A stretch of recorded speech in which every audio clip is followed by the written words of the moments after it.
So I haven't made a video in a long time. In a minute. I've been dealing with the baby. Um, yeah, he's 7 months now. I think I haven't made a video in like 4 months. But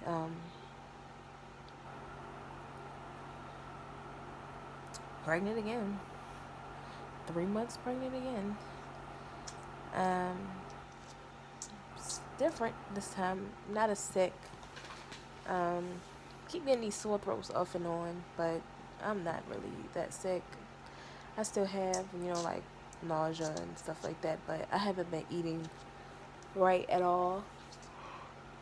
Since I had my gallbladder out end of May, I'm not supposed to have any fried food, any greasy foods, no like cakes or pies, stuff. What is it called? I forgot.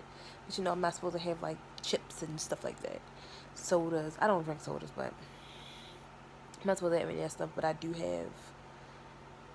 Wait, I have Burger King. I have Whoppers and fries. Those are weaknesses. And I have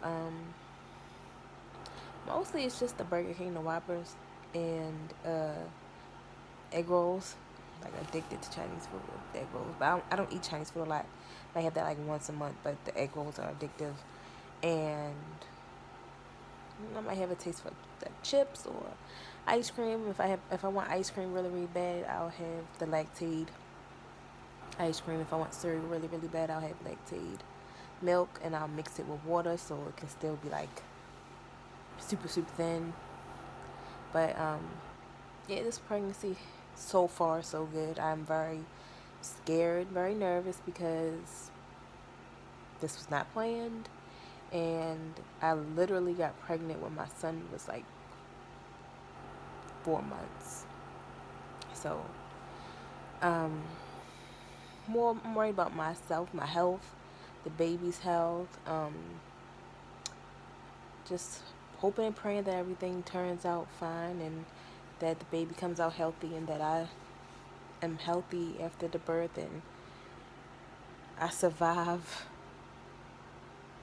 being a mother of two children under two. So the last couple of months have been very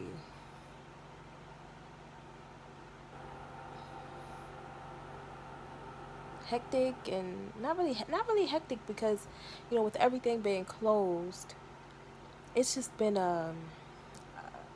busy. My son's busy. My son is a busybody. He is 7 months, so he's crawling all over the bed, and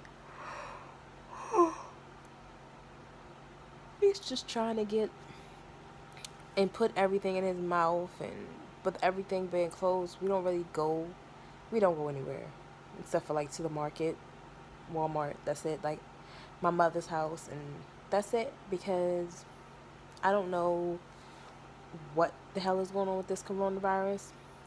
I don't know if it's real. I don't know if it's fake. People saying all these people are dying. I have no idea. I've seen people in the hospital, but someone said that people are injecting people with the coronavirus. I don't know. I don't want to believe in theories, but I just don't know. But I'm not fucking with it. I wear my mask when I go outside. I wash my hands a lot. I put my sanitizer on. Sometimes I wear gloves, but if I know I'm gonna have my cell phone in my hand, I don't see the point of me wearing gloves because I'm just gonna keep putting them. So we don't really take him outside. He like when he goes to the porch, he plays in his little walker out so he can get his fresher air. But we don't really go a lot of places. So with us, it's mostly we're tired. Really, really tired because even though he's 7 months, he still gets up for a bottle in the middle of the night. He doesn't fully wake up, but he cries and he wants his bottle. Give him his bottle. He wants his pacifier right afterwards, and then he goes right back to sleep. But his cry is like you would think someone is murdering him. We put him in his playpen. Well, it transfers like a bassinet at the top. So we put him in there when he first goes to sleep, which is around 11, and that he wakes up sometimes like 2 or 3, maybe 4, depends how. I mean, we make his bottle the same every night. No, well, sometimes we put baby food in it, and sometimes we put cereal in it. I guess it just depends what he's eating on the day because he's still getting used to the baby food. And some nights he'll get up at 4. Sometimes he'll get up at 2 and 4. And he'll, once we put him in a playpen, he'll cry. He'll, but he sleeps in it for a couple hours. Then once it's bottle, and then when we put him back is when he's like, oh hell no, I'm laying in that bed with you guys. But because he likes to kick, and I'm pregnant, he can't really be in the bed. He can't sleep with us. He does sometimes, but I have to sleep with like a pillow between us. But he doesn't like that. But it's a vibe, and I wish that I knew what I know now. I don't regret my son. My son is he just makes me so smile. He just makes me so happy. He's my little bright light. I love him so much, and I would never trade anything. If I had the choice of him or $1 billion, I would 1,000,000% choose him, and that's not even exaggeration. Um,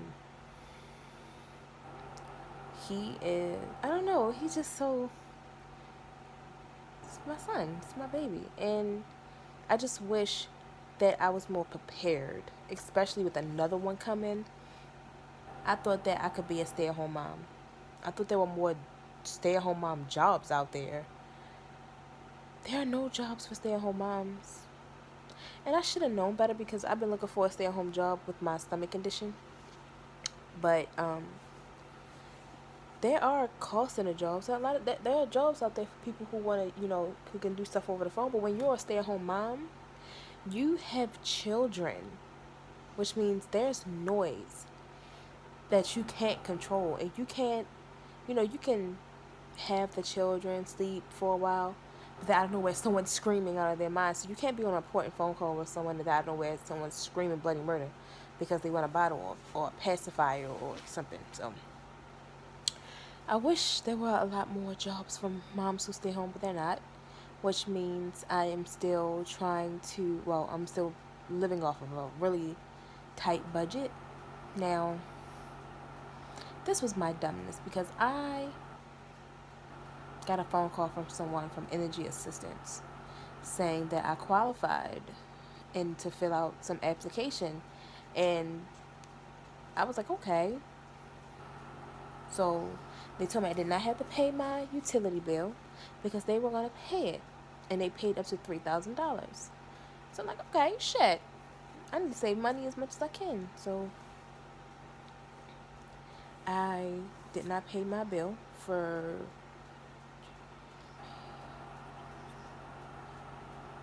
3 months.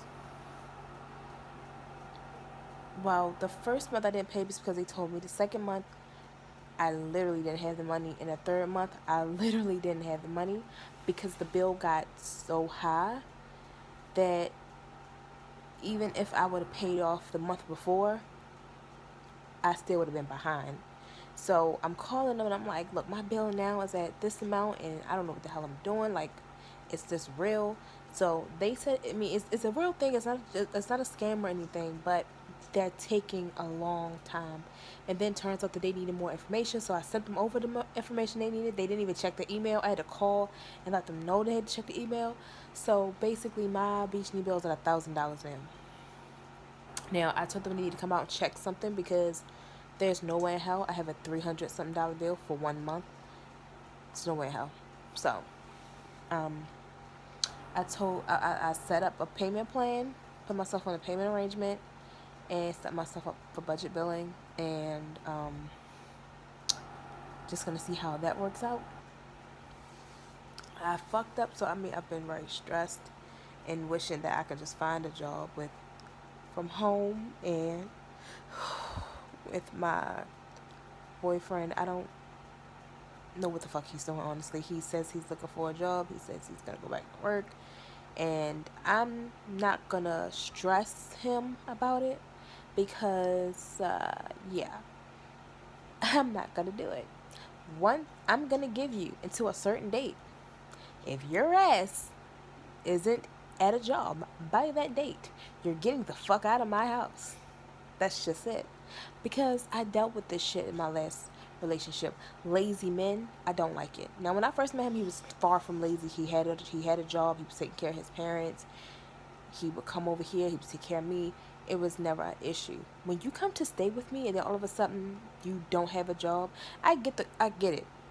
When he was working at his job, he was in a lot of pain, physical pain. And then the coronavirus came around, and people at his job started spreading the coronavirus. So we had the conversation. It was fine for him to leave because that place was just not healthy. And we have a newborn, and I did not want him bringing no damn coronavirus home to my son because we didn't know how serious it was when it first came out. So I just told him, I said, look, right now we don't really need any money. We're just gonna have to live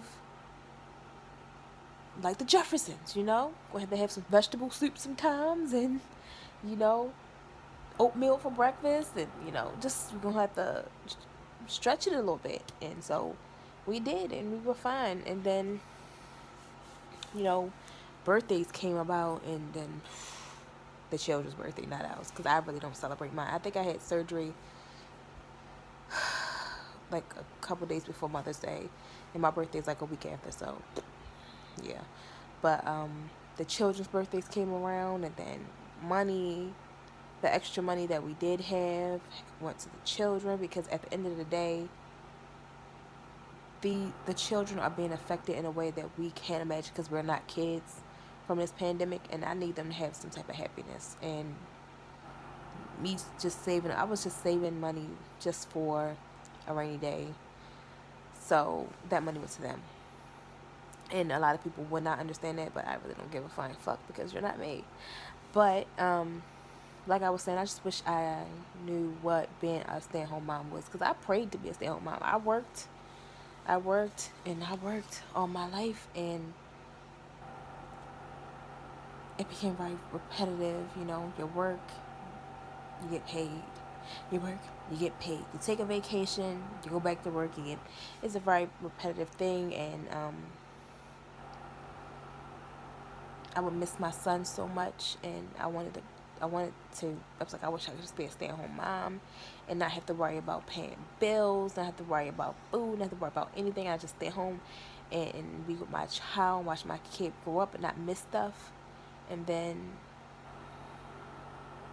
I got sick. And then once I got sick, I, tried to find out what was wrong with me. Once I found out what was wrong with me, I tried to get better.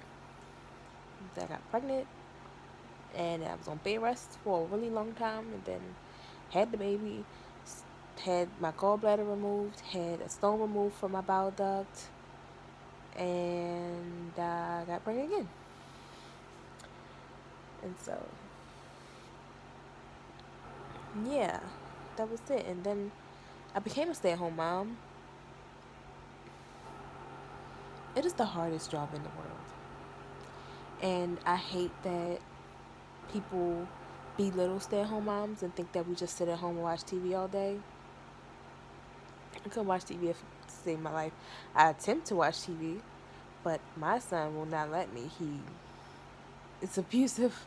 He likes to slap me in the face and pull my nose and pull my hair, and he wants to play a lot. And if I am not paying attention to him, he will jump on me, or he's, a boy. So, I don't watch TV. I do a lot of diaper changing, a lot of bottles, a lot of crazy faces and crazy noises. There's a lot of cleaning up, poop, pee, vomit, a lot of vomit. Constantly throwing stuff in the trash, constantly cleaning up, constantly changing. Well, I don't change my sheets. Like, I spray, um, it's called Resolve, I don't know. It's one of those little cleaners, and I will spray it on the spot, and then I will cover the spot that he throws up on. Now, if he poops, then I'll change it. If he pees, I'll change it depending on how much pee it is. If it's not a lot, I will spray the spot. I don't care. Like, I'm not going to make my water bill higher than it is. I'm not going to keep washing clothes, which means I have to take all the sheets and the comforters, get the baby ready, take all the stuff downstairs because I can't leave the child by himself because he likes to climb off the bed now. I could put him in his playpen, but he has a tendency to try to push it closer to the door. So I have to carry him wherever I go. You know, some people, a lot of parents get it, and some are so like, oh my gosh, you don't wash your sheets every time you're a baby. No, bitch, I don't, because I don't have that kind of time. Because not only do I have a 7-month-old, I have a 9-month-old, and I have a 13-year-old sister who I take care of. So no, I don't. But being a stay-at-home mom is nothing like what people say or what people think. What it is kind of like what I thought though. I did think that it would be hard. I knew for a fact it would be hard because I've had a child, but I didn't realize how much I would miss working, earning my own money. Just the budget I live off of is just not for me. I can't I can't pamper myself. I can't get my nails done, my toes done, my hair done, my eyebrows, my eyelashes. I haven't had eyelashes in like a year and a half. I can't go out of town. I can't go on vacations anymore. I can't even trade my fucking car in because I'm not working. I'm right now riding around in a 2013 Honda Civic that I am blessed to have, grateful to have reliable transportation. But right now it's going through some things and it needs to be fixed. I can't even afford to fix my car because it's either fix the car or pay the car note because that's how my budget is. And then my boyfriend can barely fit in it because he's too tall. And when the other baby comes, that's gonna be two car seats and a 9-year-old and a 13-year-old in the back of a car. That's not gonna work. So, I miss working. I really do. But I have children to take care of. With this pandemic going on, you know, until they stop reporting deaths the way they are, like, no, I'm not putting my child in a fucking daycare center. No, I'm not sending my child back to school. The way you're still reporting deaths in the thousands, why the fuck would I do that? So it's like I have children I have responsibility to take care of. And until um, this pandemic is actually over, or you know, they can say they found an actual vaccine that is not going to kill people, or an actual cure, or you know, they're confident that it's gone, I can't, risk anything. But I'm gonna try to go to sleep now. But being a stay-at-home mom is the hardest job ever, and I really think that women should get paid to do it. Now, I know some people will say, why the fuck would we pay you to have a child? You chose to have a child. That's your responsibility. Blah, blah, blah. But you do realize if I did not have a child, if women everywhere stopped having children, you dumb bitch, that the world would cease to exist. Women have children to populate the world. You need women to give birth. If all women stopped having children, we would have an issue. Not to mention, if there's not someone properly teaching these children, then they're going to grow up to be harmful. They're going to grow up to be disrespectful, rude, violent, crazy. Now, I'm not saying that only a mother could teach. They have very reliable, very respectable, very good daycares, Head Start centers, schools, teachers, blah, blah. But there are a lot of bad ones too. And the most of the people who get the bad ones are the ones who really can't afford the good ones. So it's just a lot. And I wish people understood how hard it is, and that this is not an easy job, and that, yes, I mean, at least have some jobs for us to do, like the jobs. I keep getting scam alerts, scam jobs, and it's not funny, it's not fair. It's like, I want to work, I want to earn my own living, I want to make my own money, but I have children to take care of, and I'm not going to risk their lives just for some fucking green paper that some white man decided a long, long, long time ago was valuable. No, I'm not. But I'm about to attempt to get some shut eye until he wakes up again for a battle.